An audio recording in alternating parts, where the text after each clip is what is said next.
መቼም አቶ አብርሃም አታደርገው እሷን ለማሳበድ ወይ ፕራንክ ለማድረግ ወይንም ደግሞ ለመገመት ካልሆነ በስተቀር ይሄ ገና 3 ወር ያልሞላው ጨቅላ ሕፃን ልጅ ይዤ ወደ አዲስ አበባ ገባለሁ ብለህ መቼም አታደርገው።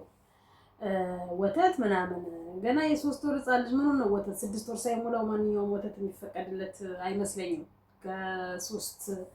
ገና በ3 ወሩ ወተት ምናምን ሩታም እንደው ልቡን ለመብላት ፈልጋ ለማወቅ ለእንትን ብላ እንጂ የመጨረሻ እንትናችሁ አይደለም፣ ልትሄጂምም አይደለም። በቃ ጽጉ ግን የልጅ አዋቂ ንግግሯን ሰማችሁት? አነጋገሯ፣ ስርዓቷ እዚህ ጋር ለብቻው ሩታን እዚህ ጋር ለብቻው እሱን አናገረችና ከዛ ደግሞ ሁለቱን አንዳንዴ የከተማ ልጅ መሆን አያችሁ አይደል? እነዛ ጅልጦች የራሳቸውን ህይወት መኖር አቅቷቸው የሰው ህይወት ገብተው እንዲህ አብኩተው ዛሬ መድረሻ መላቅደሳቸውን አሳጧቸው። ከመጀመሪያ ጀምሮ እንደዚህ የእብድ አዋቂ ቢገባበት ኖሮ የእብድ አዋቂ ናት ጽጉ። ንግግሯን አይታችሁት ከሆነ ማለት ነው። እሷ አሁን ከዳኒ ጋራ ሰላም ፈጥራለች፣ ወደ ራሷ ተመልሳለች። እርቅ ፈጥረዋል፣ እርቅ አውርደዋል። ልክ እሷና እሱ እርቅ እንዳወረዱት እሷ ደግሞ ሄዳ ሩታንና አብርሽን ማስማማት አለባት ብላ ወስና ወደ ቡታጅራ ሄደች። ሩታን ለብቻው አወራች፣ ከዛ አብርሃምን ለብቻው አወራች፣ ከዛ ደግሞ አንድ ላይ ሁለቱን አገናኘቻቸው ማለት ነው። አዋቂ ስትሆኑ እንደዚህ ነው። አንዳንዴ እኮ እብድ መሆን እውነት ለመናገር መስማት ጽጉ ስርዓት ያላት በቃ እብድ የልጅ የእብድ አዋቂ ናት። እና በመጀመሪያ ግን ሰላም ጤና ይስጥልኝ ወደ ዩቲዩብ ቻናል ተከታታዮቼ፣ በዓለም ዙሪያ የምትገኙ ኢትዮጵያውያን እንዲሁም ኤርትራውያን በያላችሁበት ሰላምታ ይድረሳችሁ። ሰላማችሁ እንደ ምድር አሸዋ እንደ ሁልጊዜው ብዝት ተረፍ ይበልልኝ። እንኳን አደረሳችሁ። ገና እየደረሰ ነው እንግዲህ። ለገና እንዴት ነው ሽር ጉድ ምናምን በየቤቱ ምናምኑ ማለት ነው። ያው ሮብ ቀን ነው የሚውለው እንግዲህ ለሚጾሙት ሀገር ውስጥ ላሉት እንግዲህ ያው ሮብ ጋር ነው መሰለኝ አይዶን ነው አላውቀውን አልቀባጠር እና ላይክ ሼር ሰብስክራይብ ግን እያደረጋችሁ ለምንድነው ግን ኮሜንት ማታስቀምጡልኝ? ሁሌ ኮሜንት አድርጉልኝ ማለት አለብኝ? ዛሬ ዩቲዩብ ከፍተው ዛሬ በአንድ ቀን በአንድ ቪዲዮ 10 ምናምን ሺህ 20 ምናምን ሺህ ይገባሉ። እኛ ስንትና ስንት ሺህ ቪዲዮ ለቀናል። ስንት ቪው እንኳን ምን አለበት እናንተ የአረብ ሀገር አንዳንድ አቃጣሪዎች እኛን ብታሳድጉን፣ አጎብጓቤዎች የሰው ህይወት ገብታችሁ እኛ ካላቃናን፣ እኛ ካልመራን፣ እኛ ካላዋጣን፣ እኛ ካልዳርናችሁ፣ እኛ ካላፋታናችሁ ብላችሁ የምትሉ እርስ በርስ ብትሰሩና እርስ በርስ ብንተዳደግ የማያገባንን የሰው ህይወት እየገባን እናዋጣ እንርዳ ምናምን እያላችሁ ጠፋችላችሁ። ሄርሜላ እውነትም ጠፋች፣ ቆረጠች፣ ተስፋ ቆረጠች። በቃ ብታይ ምንም ልጅ ወደ እሷ አሉናለት ተስፋ ቆረጠች። ገና ድራሽሽ ይጠፋል። ከዩቲዩብ አይደለም ከኢትዮጵያ አይደለም እኔ እንጃ ከምድር ድራሽሽ ይጠፋል ገና ማለት ነው። እና ብዙዎች ሩታ ማነው አብርሃም ልጁን ሰርቆ ለሄርሜላ ሊሰጥ ነው ምናምን የውሸት ዜና እያሰራን ምን አለበት ባናደግ፣ እውነተኛን ነገር እንትን ብለን እሱ ማነውና ነው ከሩታ ነጥቆ ሩታ ወደ ውጭ ልትሄድ ነውና ለሄርሜላ ለእንጀራ እናት ሰጥቶ የሚያሳድገው። እናት የለውም እንደው ቢያደርገው እንኳን ለእናቱ አይሰጥም ወይ እሷ ለእናቷ ሰጥታ አትሄድም? እሱ እንዲያገኘው እንደልብ ከተፈለገ አብርሃም ለምንድን ነው እሱ ልጁን ሰርቆ ለሄርሜላ የሚሰጠው? ሄርሜላ ማናት ምንድናትና ነው ለእንጀራ ልጅ ሰጥቶ የሚያሳድገው? እንደው አንዳንዴ የምንናገረው እንወቅ። አብርሃም ከሩታ ላይ ልጁን ሰርቆ ለሄርሜላ ሊሰጥ ነው። የኔ ዩቲዩብ እንደዚህ ስለተናገርኩኝ ያድግልኛል፣ ያዳምጡልኛል፣ ቪው ያደርጉልኛል፣ ላይክ ሼር ሰብስክራይብ ያደርጉልኛል አይደለ? በሰው ገብቼ ያሉነውን ሆነ ብዬ ስለሰራሁኝ አይደግልኝ፣ እዛው ይቀመጥ። ዋሽቼ ከማገኝ ዋሽቼ ከማድግ እውነቱን ሀቅ ነጭን ተናግሬ ባድግ፣ ቀስ ብዬ ባድግ ይሻለኛል። እና አብርሃም ለማስደንገጥ ምን እንደምትል ለመስማት እንደው ግን እንዳትጨክንብህ ከልቅ እንዳትጨክንብህ እስከ ወዲያኛው እንዳታገኘው እንዳታደርግብህ በዚህ ሰዓት ላይ ማለት ነው። ወስና ልቅ እዛው ኢትዮጵያ ውስጥ ቁጭ ብላ ራሱ ማንም የማያገኘው ቦታ ላይ ተደብቃ መኖር ትችላለች። ስልኳን አጠፋፍታ በአዲስ ምናምን ሆና ማለት ነው ትችላለች። ያልቅ ሳይሆንብህ ያጉል ላስደንግጣት ምን እንደምትልስማ ምናምን ብለህ ጨክናብህ ቆርጣ እንዳታስቆርጠክ አርፈህ ብትቀመጥ ይሻላል። እና በጣም ይገርማል። እሱም ግን በነገራችን ላይ በጣም ነው ያሳዘነኝ እውነት ለመናገር ማለት ነው። አይኑን እያየ ልጁን አቀርቅሮ እንባው እንዲህ እያለ ሲጠርገው አይታችሁት እንደሆነ እውነት ነው። አሁን ምኑ እንደሚያስለቅሰው ታውቃላችሁ? በቃ እያየው ሳይጠግበው ጥላው መሄዱ ነው የሚያሳዝነው። ይዛው መሄዱ ነው የሚያሳዝነው። በቃ ወይ ባያየው ይሻለው ነበረ፣ ባያየው ይሻል ነበረ። ካየው በኋላ ይንሰፈሰፋል። በቃ ሁሌ በህልሙም በእውኑም ይቃዣል። በቃ ስለሱ ነው የሚያስበው። በእርግጥ ሰው ሆኖ የማያጠፋ የለም። አጠፋ። ካጠፋ ደግሞ ይቅርታ ብሎ ሰላም መፍጠር ይችላል። እንደ ሀይሚ ግግም ያለ ገገማ ወይ አትረዳ ወይ አትረዳ። እቺ ሁለት ነፍስ ሆና መታ አንድ አይነቶች ናቸው። በቃ አንድ ፋሚሊ አንድ አይነቶች። ሁለት ነፍስ ሆና መታ ይቅርታ በቃ ከዚህ በኋላ ከህይወታችሁ ወጣለሁ ብላ ስትል በእርግጥ በሷም ላንፈርድ እንችላለን። ቢሆንም ግን በቃ በዚህ ልክ ንግግራቸው በራሱ ልለምንሽ እንዴ ከዚህ በላይ ማን ለምነኛለ ለምነኝም አታገኝም። ንግግራችሁ በራሱ ነገ ቂም እየተያያዛችሁ መቼም የማትቀጥሉበት ነገር ነው የምትፈጥሩት። ከሆነ ሰላም ትፈጥራላችሁ፣ ካልሆነ ተራርቃችሁ በሰላም መራረቅ ይሻላችኋል። የማይሆን ቃላት ተወራውራችሁ በውስጣችሁ ጠባሳ ያስቀመጣችሁ ከምትለያዩ በሰላም መለያየትን የመሰለ ነገር የለም። በቃ አብርሃም እና ሩታ በስድብ አይደለም የተለያዩት፣ ወይም ደግሞ ይሄ እንካ ሰላም ተመባባል አይደለም መለያየት ደረጃ ላይ በቃ ሲለያዩ በቃ ደደብነሽ ብሏት ወጣ። ያ የደደብነሽ ያለው ጸጽቶት እንኳን ዛሬ ሲመጣ እንዴት አንገቱን እያቀረቀረ ማለት ነው። የጥፋተኝነት ስሜት አብርሃም መቼም አይሰማው መቼም።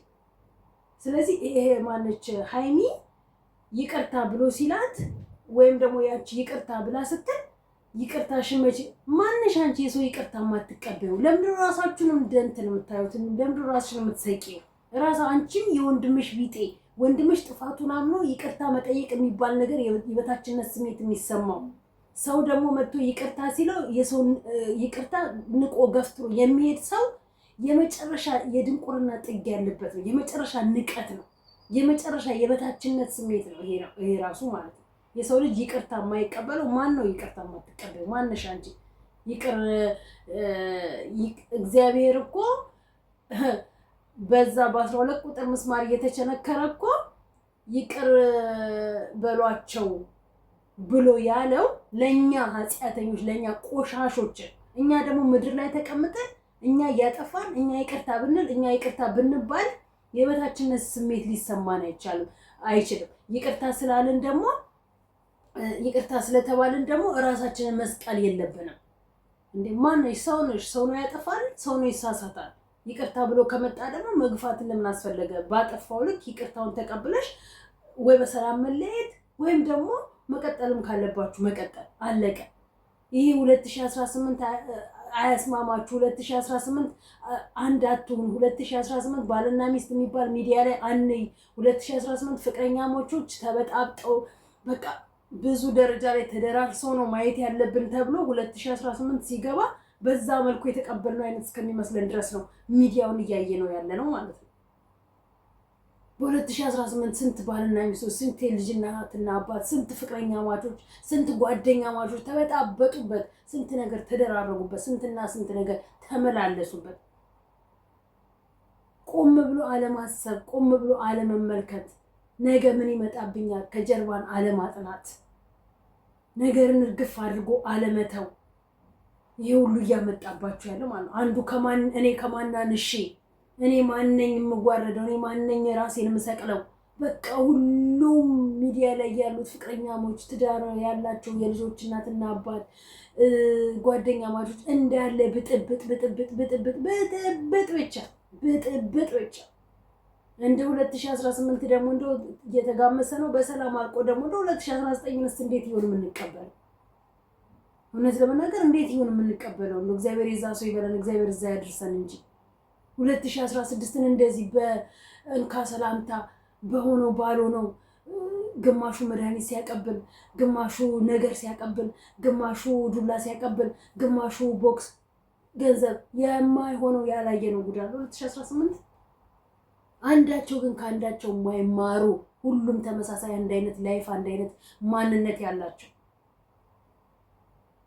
ለነገ ህይወታቸው፣ ለነገ ልጆቻቸው፣ ለነገ ቤተሰቦቻቸው፣ ለነገ ትውልዶቻቸው የማያስቡ በገንዘብ ድንቁርና የተሞሉ ማለት ነው።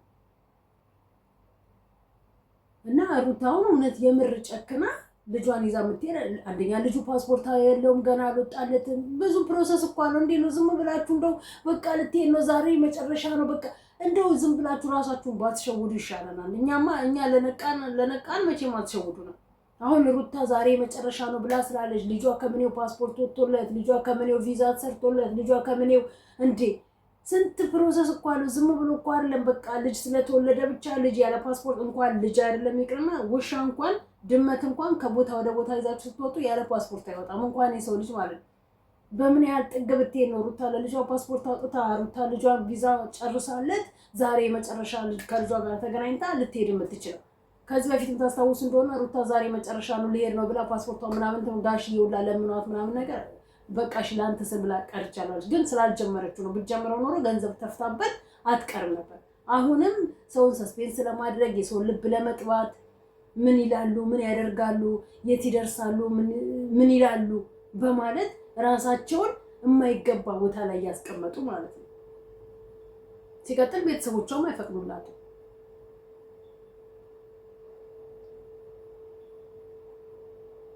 ስንቶቻችሁ የውብዬን ተመልከቷቸው፣ ምን ላይ እየደረሰች እንደሆነ። ውብዬ ለስሙ ትልቅ ናት፣ ምን ላይ እየደረሰች እንደሆነ፣ ለልጆቿ ምን አይነት መልእክት እንደምታስተላልፍ የዘቀጠ ስራ።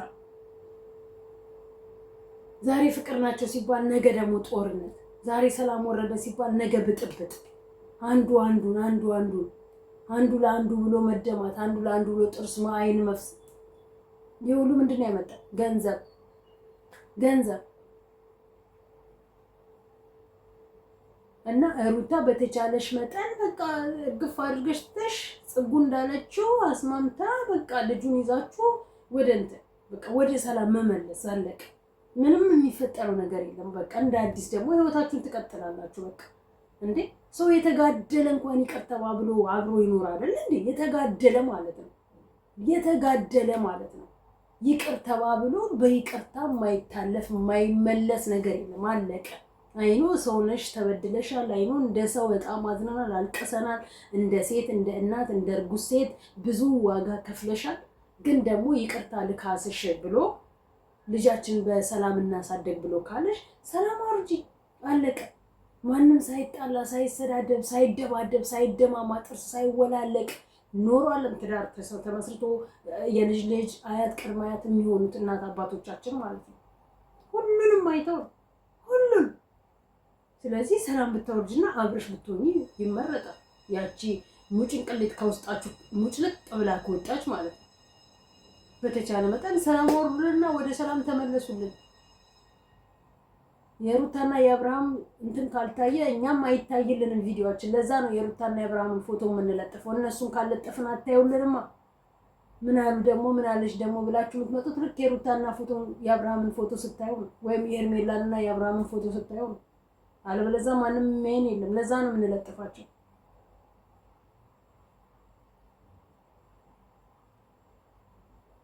ለማንኛውም ይበቃኛል። ሀሳብ አስተያየታችሁን አስቀምጡልኝ። ላይክ፣ ሼር፣ ሰብስክራይባችሁ አይለኝ።